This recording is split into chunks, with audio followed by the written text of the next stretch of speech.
እጅ አለመኖር ከምንም አላገደኝም የምላችሁ በምክንያት ነው። ዛሬ ይኸው በእግሬ እንጀራ ያገርኩኝ ይገኛለሁኝ። እኔ ጋር ነገሮችን ትንሽ የሚያከብድብኝ በማህበረሰቡ አለመረዳትና የቴክኖሎጂዎች አለማሟላት ነው። ትላንትና ብዙ ቻሌንጆችን አይቼ ነው ዛሬ እዚህ ጋር የደረስኩትኝ።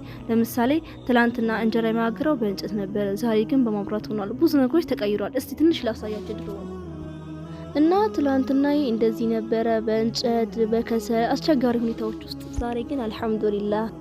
ስለዚህ ለኔ የማህበረሰቡ አስተሳሰብ ከተቀየረና ቴክኖሎጂዎች ከተሟሉልኝ ህይወቴን ቀላል ማድረግ እችላለሁኝ። ምክንያቱም ትላንትናም አይቻልም ተብሎ የሚታሰበውን ነገር እትየው አልፌዋለሁና። ያው ስለ ቴክኖሎጂ ካወራሁ አይቀር ሂጅራ ባንክ አዲሱን የሞባይል መተግበሪያ ኦምኒ አፕሊኬሽንን በማውረድ ህይወታችሁን ቀላልና ዘመናዊ አድርጉ ይለናል የኛው ባንክ። ይህንን በማድረግ ህይወታችንን ሲምፕል እናደርገዋለን። ቴንኪዩ የኛ ሂጅራ ባንክ።